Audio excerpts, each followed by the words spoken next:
I am Adrienne Molenkamp of the League of Women Voters of Athens County.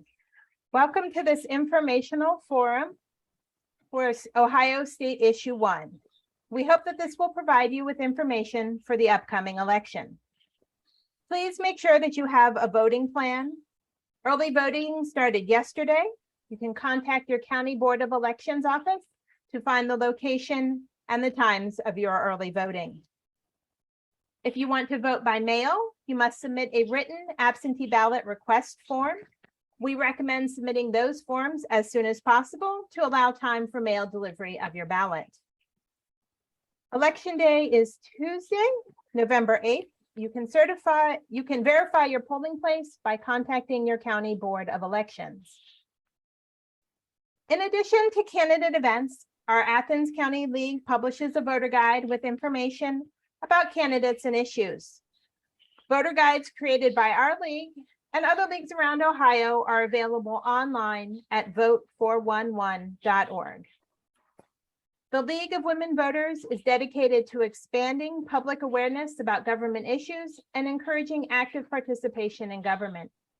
The League does not support or oppose political parties or candidates and has not taken a position on state issues 1 or 2. Please visit our website at athensleagueofwomenvoters.org to learn more about the League or to become a member. Membership is open to anyone at least 16 years old. If you appreciate our election events and voter guides, please consider making a donation to the League. Thank you. Before we begin the Issue 1 forum, I want to tell you that there is also another statewide issue on the ballot this fall. Here is the ballot language for Ohio State Issue 2. It is a proposed constitutional amendment that would require that only a citizen of the United States who is at least 18 years of age and who has been a legal resident and registered voter for at least 30 years can vote at any state or local election held in this state. Issue 2 would also prohibit local governments from allowing a person to vote in local elections if they are not legally qualified to vote in state elections. This ballot language and a list of pros and cons are available at vote411.org. Tonight's forum is about State Issue 1. Here is the ballot language for this issue. Issue 1 is a proposed constitutional amendment that would require Ohio courts, when setting the amount of bail, to consider public safety, including the seriousness of the offense, as well as a person's criminal record, the likelihood a person will return to court, and any other factor the Ohio General Assembly may prescribe. Issue 1 would also remove the requirement that procedures for establishing the amount and conditions of bail be determined by the Supreme Court of Ohio. Tonight, we are joined by Louis Tobin, Executive Director of the Ohio Prosecuting Attorneys Association, who will present the pro side, and Patrick Higgins, Policy Counsel at the American Civil Liberties Union of Ohio, who will present the con side. We appreciate both speakers for making the time to participate tonight. Now I'll turn this event over to tonight's moderator, Catherine Jellison. Thanks, Adrienne. Well, welcome to the Issue Forum. I will begin by explaining the forum procedures, which the speakers have received in advance. Tonight's forum will include an opening statement from each side, questions submitted by the public, and a closing statement from each speaker. The speakers will have 5 minutes for their opening statement, 2 minutes for their closing statement, and 1.5 minutes to answer each question. There will be no rebuttals. The order for speaking will rotate, and I will indicate who speaks first. The speakers can see our timekeeper, John Howell, who will indicate when the speaker has 30 seconds remaining, 15 seconds remaining, and when their time has expired. If someone continues speaking, I will say thank you and move on to the next speaker. All questions were received ahead of time and were reviewed by a lead panel to identify duplicate questions. In that process, we sometimes combine similar questions. If you don't hear your particular question, it could be combined with a similar question. We will attempt to cover as many questions and topics as possible in the time available, wrapping up by 8 o'clock. We now begin our opening statements. Louis Tobin will speak first. You have 5 minutes, Lou. You may begin now. Well, thank you, Catherine, and thank you to the League of Women Voters of Athens County and the other chapters across the state who are watching tonight. I appreciate the opportunity to talk with you about State Issue 1. But just quickly about the OPAA, we are a statewide organization that represents Ohio's 88 county prosecutors. Prosecutors come from obviously various size counties, various political backgrounds, and have various points of political views.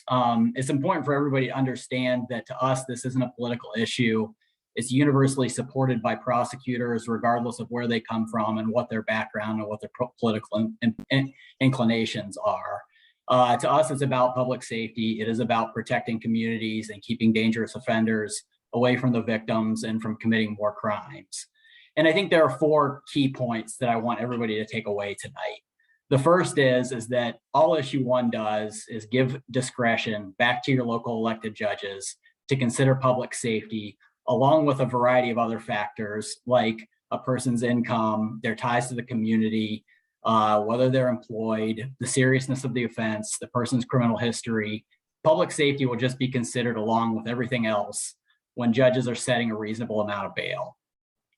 So we're giving discretion back to judges. They're in the best position with input from the prosecutor, from the defense counsel, from the victim to assess the situation, to assess the facts of the case, and to decide whether bail is needed, what the amount of bail should be, or whether other steps need to be taken to make sure that a person's going to show up to court and not obstruct the criminal justice process and not damage public safety. 2, it's important to understand that this doesn't create a wealth-based justice system or a wealth-based bail system in Ohio. Nothing about State Issue 1 allows a judge to set excessive bail. It says that the judge is to consider public safety when they set a reasonable amount of bail. The Ohio Constitution is still going to have a clause in it that says excessive bail is prohibited. Defendants are still going to have a remedy if they feel like excessive bail has been set. That's a habeas corpus proceeding that they'll file in the Court of Appeals. So nothing about this is going to allow judges to all of a sudden start detaining people because they're not wealthy. Third is that this is not mutually exclusive with the bail reform legislation that's pending in the General Assembly. You can be for State Issue 1 and for giving discretion back to your judges, and you can still think that the General Assembly should pass bail reform of some sort. You can have it both ways. Nothing about State Issue 1 prevents the General Assembly from enacting legislation 2. And in fact, there was language specifically included in Issue 1 that says any other factor as established by the General Assembly. And that was intended to allow bail reform advocates to continue to advocate for that. And then the final point is that public safety is supposed to be considered. We think that the Supreme Court got the DuBose decision wrong based on how Criminal Rule 46 reads, based on how various statutes in the revised code read that are related to bail in Ohio, and based on the Ohio Supreme Court's precedent and United States Supreme Court precedent. And specifically, the court relied on Criminal Rule 46. And so I think it's important for everybody to understand what exactly Criminal Rule 46 says. A few important lines from Criminal Rule 46. In B, it says, if the court orders financial conditions, those financial conditions shall be related to the defendant's risk of non-appearance. Now, if they got the DuBose decision right, the rule would stop right there, but it doesn't. It goes on to say that they shall also consider the seriousness of the offense and the previous criminal history of the defendant.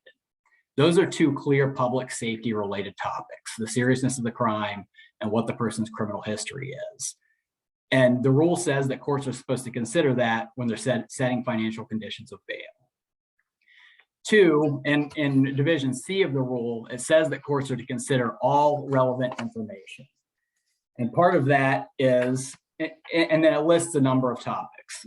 And it says that they're to consider all relevant information, including but not limited to the nature and circumstances of the crime, and whether the defendant used or had access to a weapon. Again, those are clear public safety related considerations. And we are just trying to get a judge to consider all relevant information. Surely public safety is a relevant consideration, along with other factors like the person's income, their ties to the community, their employment status.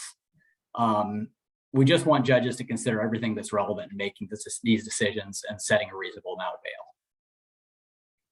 Thank you, Lou. We'll next hear from Patrick Higgins. Awesome. Thanks, Catherine, and thanks, Lou, for getting us kicked off. Thanks to everyone, including the league and those of you that are tuned in, for being here tonight. Can't stress enough how important it is, regardless of where you come down on this, just to learn about the issues, which we will make sure we do everything we can to get more information out about. So my name is Patrick Higgins. I am policy counsel at the ACLU of Ohio. We're an affiliate of the ACLU's national organization, which champions and expands fundamental and other constitutional rights for folks around the country and in our state.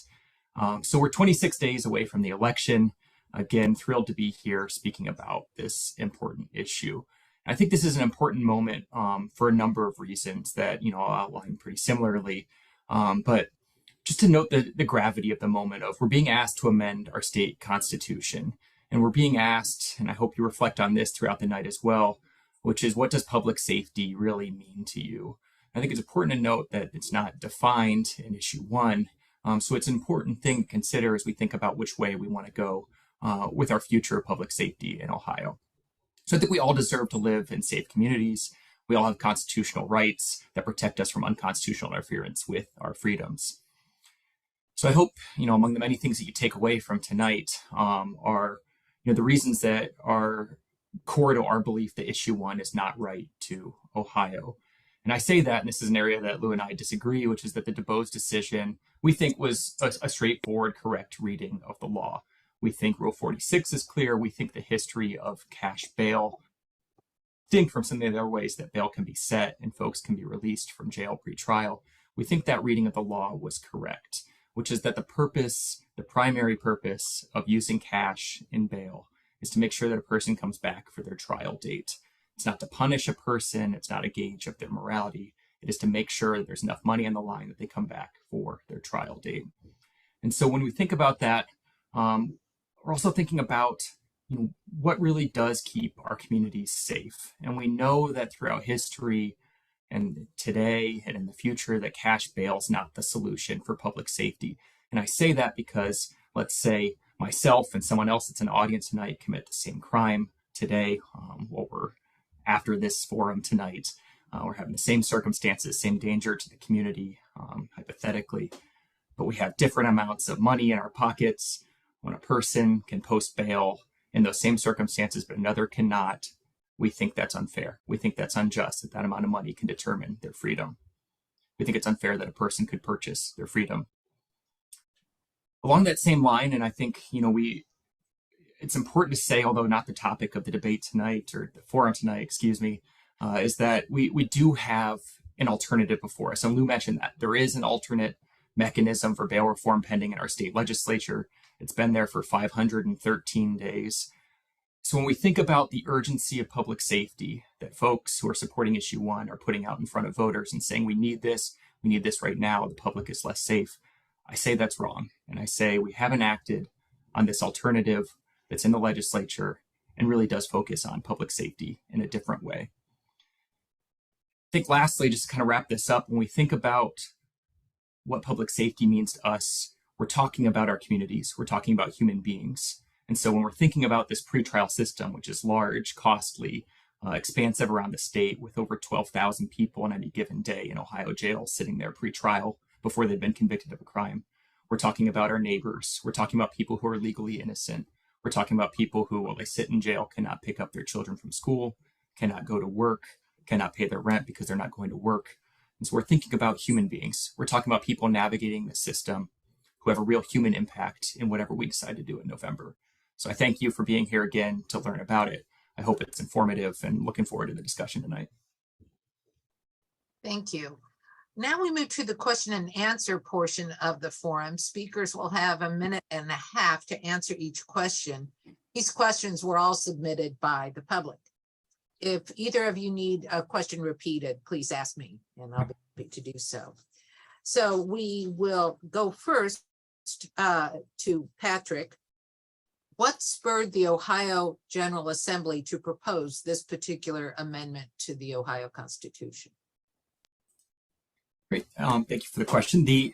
I think there are a few things that spurred House Joint Resolution 2, which was a precursor to Issue 1. First and foremost, it was the DuBose v. McGuffey decision, which we've both mentioned already tonight. I think what came from that, though, also was the at least public expression of communities are less safe because of this decision. But I think it also creates, and this is something that, thinking back to what's happening in the legislature, is that there's some motivation behind this beyond just the instant, DuBose case. And I think that's this public safety issue is one that, people are concerned about. It's on the ballot. It's one that folks can talk about in their campaigns. And I think people see Issue 1 as a driver for votes. And I think, when we think about public safety, I make that distinction because, I don't see it being a true focus on bail reform, which Issue 1 is not. And so I think the motivation is to drive voters out this November, and I will wrap up my time there. Lou, what is your answer to that question? What spurred the Ohio General Assembly to propose this particular amendment to the Constitution? I think it was the fact that the decision in DuBose kind of flew in the face of the plain reading of Criminal Rule 46, which had gone through the General Assembly and gone through a public process where specific language is included that was related to public safety, and it was expressly included for that reason. So in my opening statement, I talked about the language about the financial conditions of bail being related to flight, 1, being related to the seriousness of the offense, 2, and being related to a person's criminal history, 3. The original version of Rule 46, before it went through the General Assembly, stopped at financial conditions. And it said if a court is setting financial conditions, those conditions shall be solely related to a person's flight risk. Because of concerns that were raised in the General Assembly about that, the General Assembly encouraged the court to reinsert the seriousness of the offense and the criminal history of the offender. And they did that before the rule was enacted by the court. And so I think there was no point in having that public process if the court was just going to ignore the changes that the rule underwent during that process. And I think that's really kind of what set the General Assembly off. The next question is one of clarification. You both have been talking about the DuBose case. Could each of you explain, starting with Lou, exactly your understanding of the DuBose ruling? Yeah, so it's simple. The court said that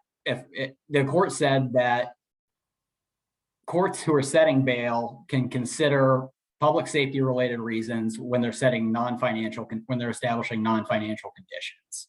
So things like GPS monitoring, house arrest, stay away orders to stay away from victims and witnesses. The court said that public safety is relevant to non-financial conditions. They said that if you're going to set financial conditions of bail, those conditions are solely related to flight risk. And that's the DuBose decision in a nutshell. Patrick, is that your understanding of the decision? That is my understanding, yes. I think one other thing that I will point out from the results from that decision is it was also made clear that when either courts or prosecutors have a concern so great that a person is a danger to the community, is that courts do have a tool. It's called preventative detention. It's revised code 2937.222, which allows courts in a hearing that protects the rights of the defendant to deny them bail altogether. So instead of setting cash bail so high in an amount that a person could never hope to pay for their freedom, there is a mechanism by which a court can use to deny that person bail. Thank you for clarifying that for us, both of you. Our next question will go to Patrick first. A close examination of the present laws to bail indicates that public safety is addressed by non-financial conditions of bail, such as negative drug test screens, house arrest, stay away orders, mandatory drug counseling, and other requirements.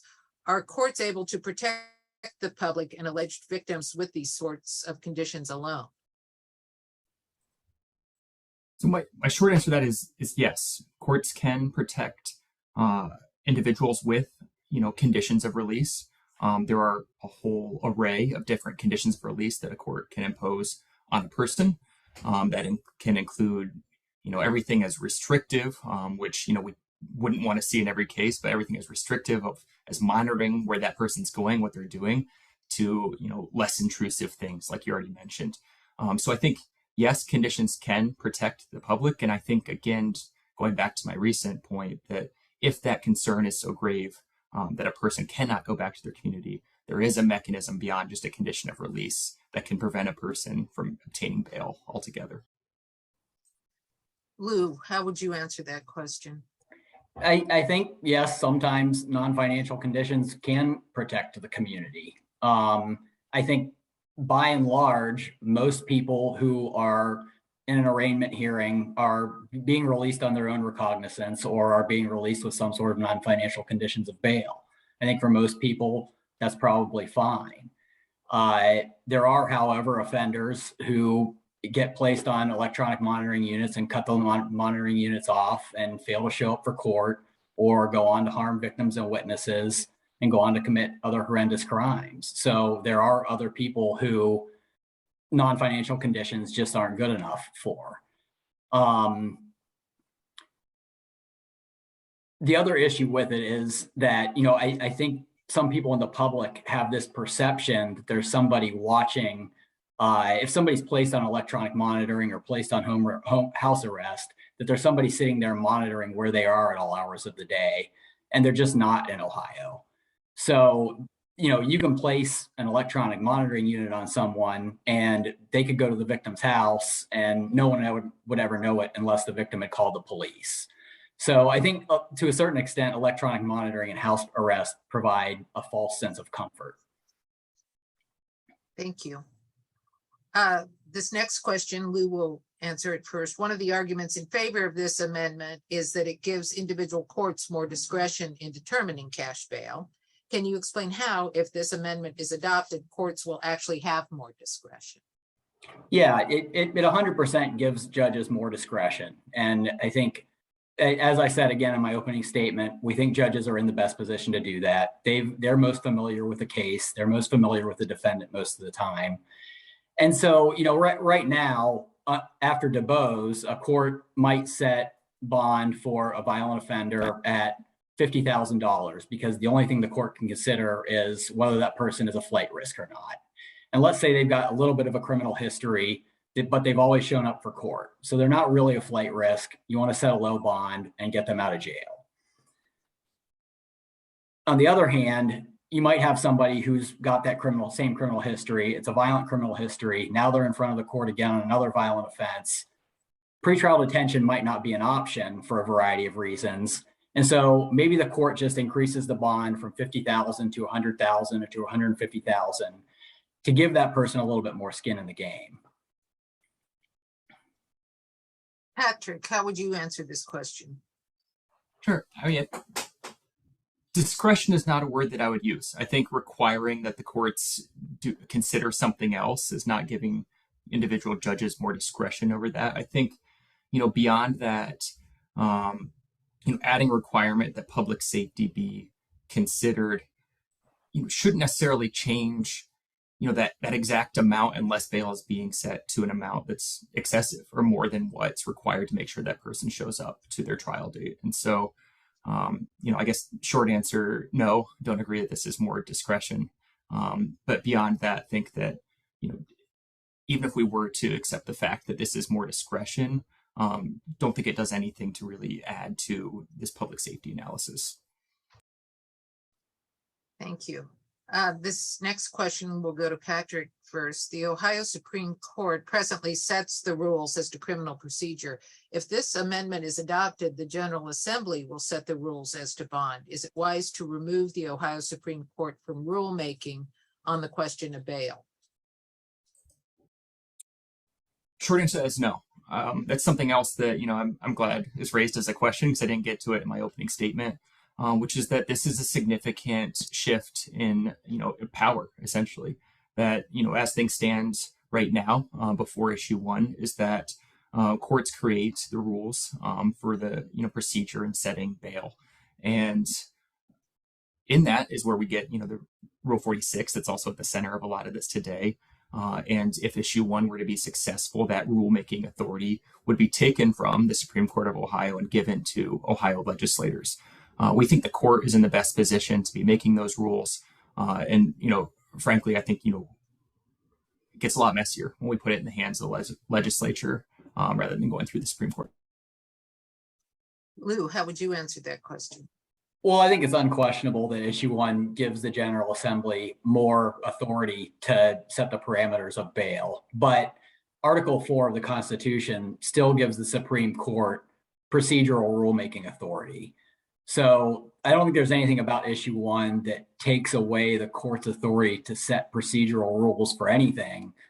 And I think that includes bail. So I think while we're taking some authority away from the court and giving it to the General Assembly, the court is still going to have rulemaking authority and procedural rulemaking authority for the courts of Ohio.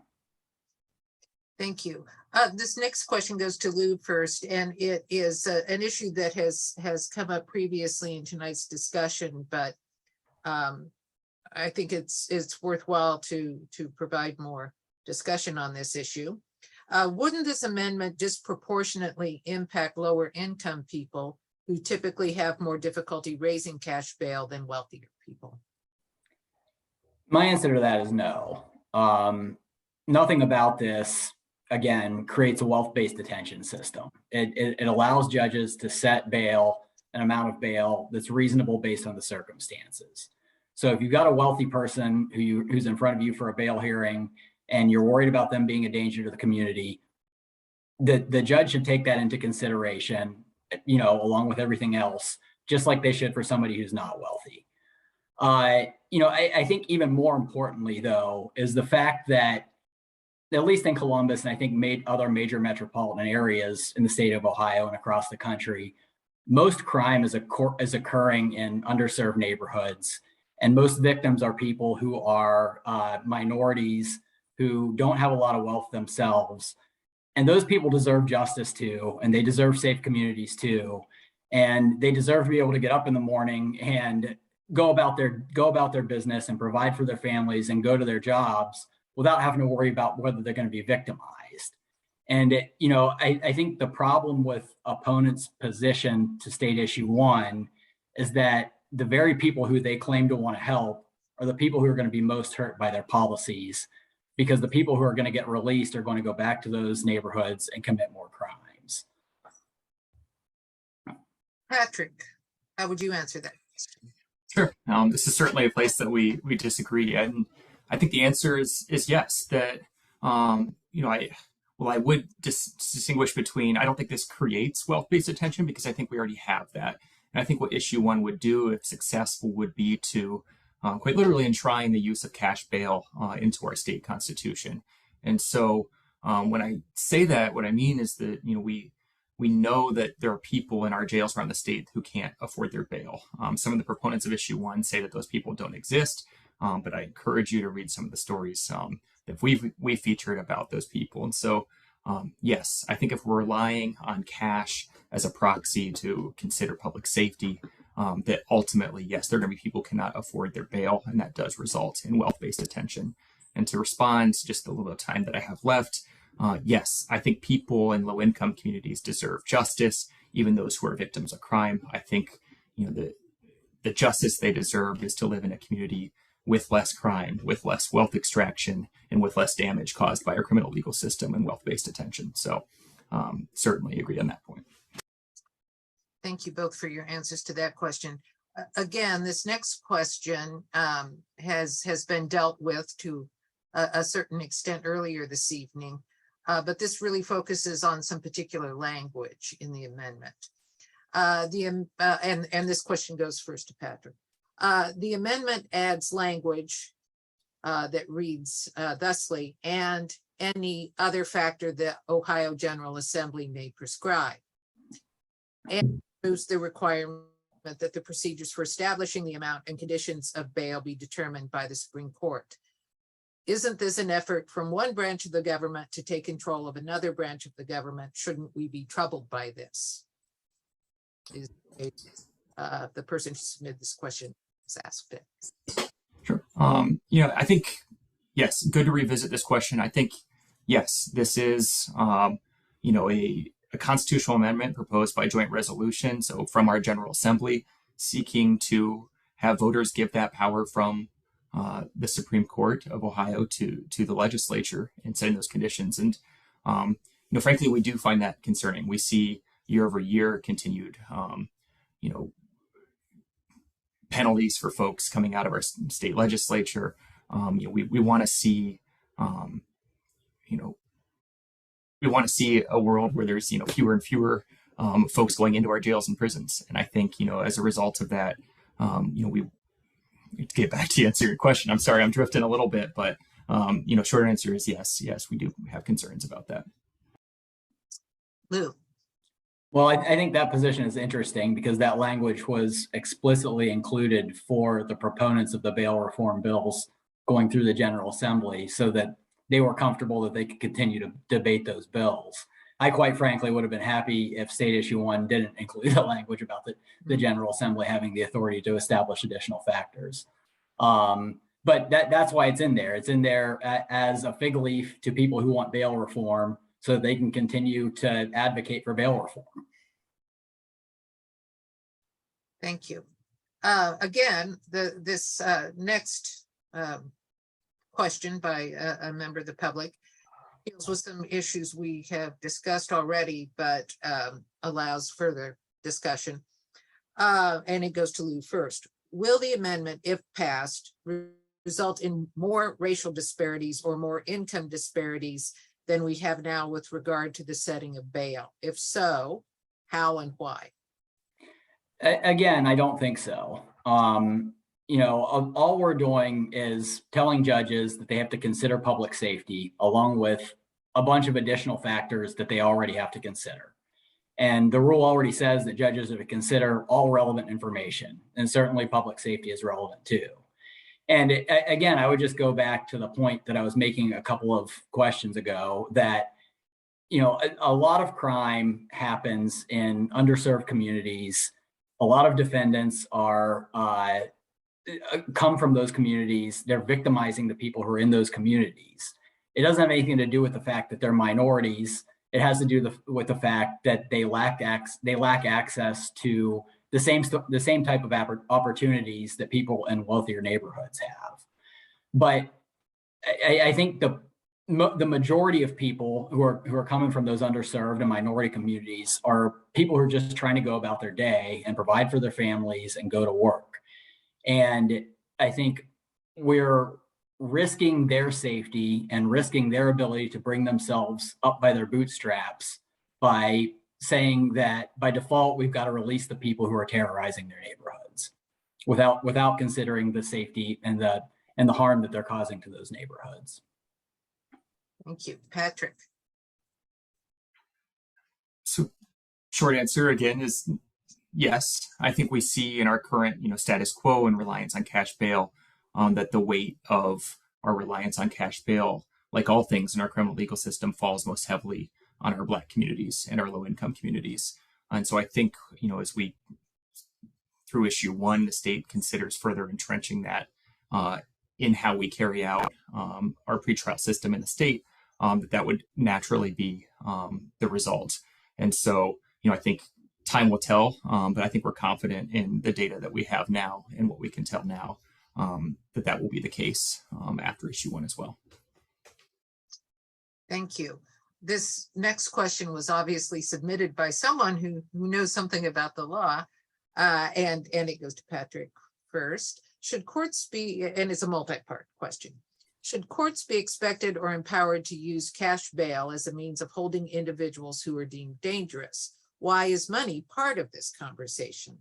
Aren't there better mechanisms where dangerous individuals could be held regardless of financial resources? And this questioner gives as an example, couldn't ORC 2937.222, which allows courts to deny bail when certain serious offenses are alleged, be expanded to cover all violent offenses? So again, yes, there are other mechanisms, or there are mechanisms for denying people bail if the court does not wish for that person to go back to their community. It is 2937.222, like I mentioned before. We'll just flag there, and I promise not to keep diverting to this, but when we're talking about in this other, in this whole world of bail reform, that those initiatives happening in the legislature that we consider true bail reform do make expansions to that list, which would make a remarkable number of offenses eligible for preventative detention in those cases. So yes, and definitely agree that cash is not the right tool for keeping people detained for fear of public safety.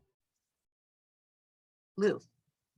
I'm in favor of expanded pretrial detention. My organization is in favor of expanded pretrial detention if it's in addition to and not in lieu of judicial discretion to consider public safety when setting the amount of bail. I think preventative detention is a great option, but it's not always the best option, and here's why. The preventative detention statute allows the person who's accused of the crime to call witnesses. And so there are going to be cases, and the classic example is a child sexual assault case, where the only way to keep the person detained is going to be to have the preventative detention hearing and give the defendant the opportunity to call the child witness who they've just sexually victimized and cross-examine them. And that's going to happen within several days of the crime having been committed. Other examples of that are domestic violence offenses, where a woman might be stuck in, or a man might be stuck in the cycle of violence, human trafficking offenses, where the victims might be subject to the control of their trafficker. All of those victims are going to be subject to being called and re-traumatized within days of the crime having happened in order to keep their offender in jail pre-trial. And the great fear is that for us is that it's going to have a chilling effect on the whole process, that fewer victims are going to be willing to come forward, that the victims who are willing to come forward are going to end up recanting because they don't want to face their offender that quickly. And so that's the problem with pretrial detention. Thank you, Lou. This next question goes first to you, Lou, and it is a variation on a theme that we have discussed earlier this evening. The Ohio Constitution presently gives the Ohio Supreme Court the power to set the rules of criminal procedure. So if this amendment is adopted, will there be a conflict in the Ohio Constitution? Again, I don't necessarily believe so, because Article 4 still gives the Supreme Court the authority to set the rules of procedure. I suspect that there will be end up being some debate between the General Assembly and the Supreme Court about exactly where the Supreme Court's authority stops now and where the General Assembly's begins. But the court still has procedural rulemaking authority. I think that was certainly still applied to bail procedures. I'll leave it at that. Patrick. Yeah, I would, I think this is an area where we have a lot of crossovers. It's certainly, there's some uncertainty here. And I think uncertainty is not, a good thing to have going into such a significant decision. And so I'll leave it at that. There's lack of clarity here. And, I think where there is lack of clarity, there is potential for conflict. Thank you. The next question goes first to Patrick. Some concerns have been expressed by people in the healthcare community about the effect on the health of people who will be incarcerated because they will be unable to post bail while they wait for trial. Please address this concern with regard to the proposed amendment. Sure. And I think, what I imagine this is referencing, and if not, I apologize, is the Health Policy Institute of Ohio put out a study about pretrial incarceration, which is a great resource.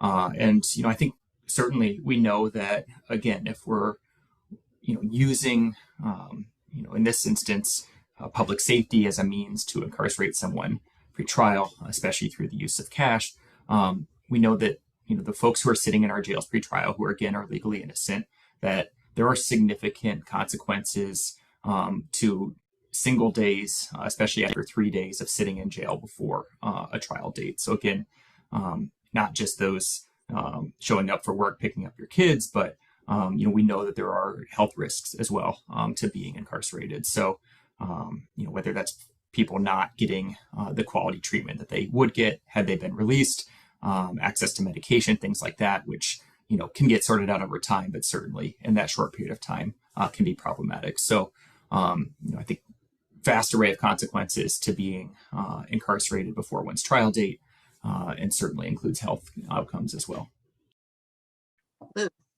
Well, I hate to be dismissive of the question, but I'm not sure that it's necessarily related to state issue 1. Again, we're not talking about allowing judges to set excessive bail all of a sudden. We're just requiring them to consider public safety when setting a reasonable amount of bail.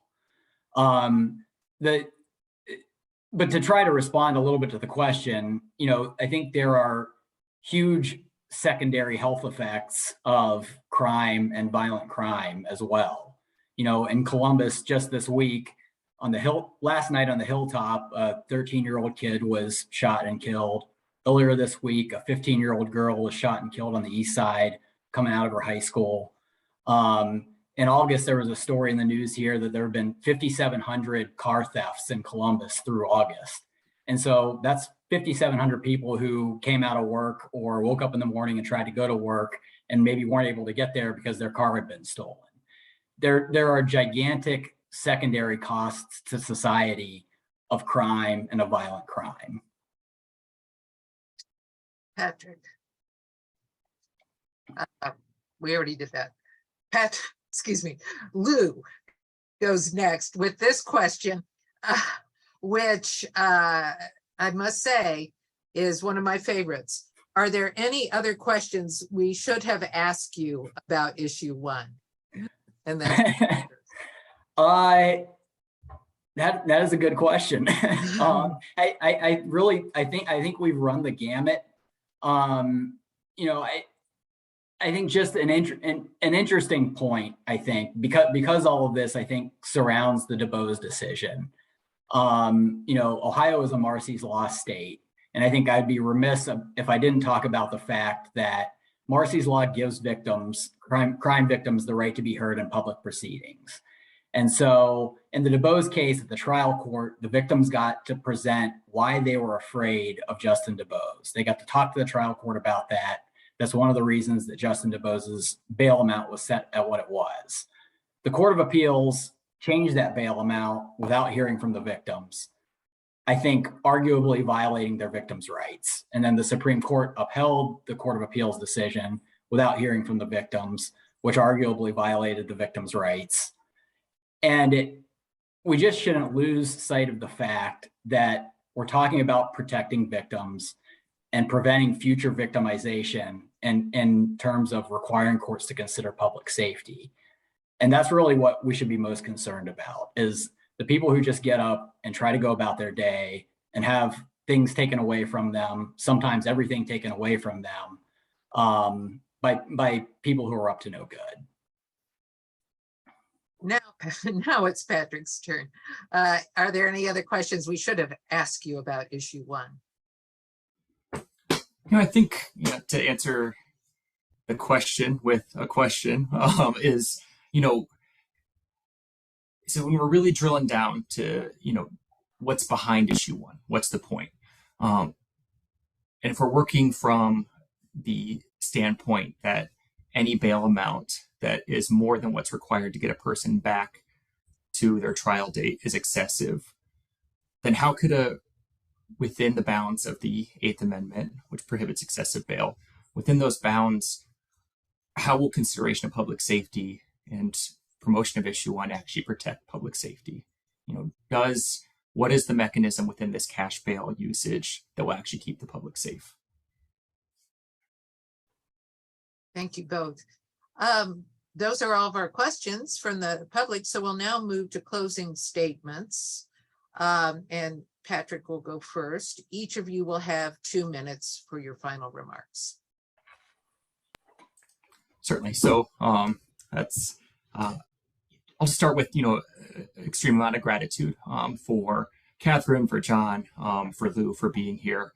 I know there's areas that we disagree that were evident tonight, but I think, just remarkably important in this process of making sure that folks are informed when they hit the polls in just over 3 weeks. So, I think just to reiterate some of my takeaways from today is that the undertaking in issue one is grave. We're talking about amending our state constitution to enshrine cash bail. What I'll also point out again is that we don't think that the fix that's proposed by people backing issue one is a fix at all. We don't think there's a problem that needs fixing here. Beyond that, we've outlined again that there are alternatives in our legislature, including other legislation that protects the rights of victims through Marcy's law from being called at different hearings and phases of this process. And lastly, and I'll wrap up with this, is that there are real human lives on the line here. And yes, we all want to live in safe communities. We all deserve that. The people who are navigating our pretrial system are legally innocent. They have families. They live in communities. They also have a big price to pay here. So when we're thinking about this whole picture, I hope that folks who are tuned in today are thinking about what public safety truly means to them, what the mechanisms are to get there. And I hope that they'll consider, all of this information when hitting the polls in a few weeks. And so I will just give one last plug to more resources from our end about this, in addition to those that are already out there, which is at ohbailreform.com. You can find more information from the ACLU of Ohio and other folks who are opposing issue one there. So thanks again for your time, and appreciate all of you that are here. Thank you, Patrick. Lou, your closing statement. Well, I would echo the thanks to all of you, and thanks to Patrick for the discussion. And certainly I appreciate his point of view, even though we vigorously disagree, I think. I would just start by my closing argument by reading something that is from a United States Supreme Court decision called United States versus Salerno. And, the Ohio Supreme Court in DuBose said that when you set the amount of bail, the only thing you consider is whether a person is a flight risk. And this is what the United States Supreme Court has said. Nothing in the text of the bail clause limits permissible government considerations solely to questions of flight. The only arguable substantive limitation is that the government's proposed conditions of release or detention not be excessive in light of the perceived evil. While we agree that a primary function of bail is to safeguard the court's role in adjudicating guilt or innocence, we reject the proposition that the Eighth Amendment categorically prohibits the government from pursuing other admittedly compelling interests. Public safety is unarguably a compelling interest of the government. It's one of, if not the primary reason that government exists, is to protect the public. All we're trying to do is to get judges to consider public safety along with a variety of other factors and anything else that the court considers relevant when deciding whether a person should have bail, what the amount of bail should be, whether they can be released on conditions of bail, or whether potentially they should be ordered detained altogether. We want to give courts more tools. We want to untie their hands. The DuBose decision has tied their hands. And judges are in the best position to decide that. They're locally elected. If people aren't happy with the decisions that they're making, either because they're letting the wrong people out or keeping the wrong people in, that's why we have elections. We just want to give the judges more tools. We want to go back to where we were pre-DuBose, and other debates about bail reform can continue to take place. Thank you. I'd like to close this forum this evening by thanking both of you for taking the time to participate in our democratic process. A recording of this forum will be available on the League of Women Voters of Athens County website and Facebook page. And finally, I want to thank everyone who submitted a question or tuned in to learn more about this issue. We urge all of you to make a plan for voting now. Early in-person voting is available now, and Election Day is November 8th. Thank you all and have a good night.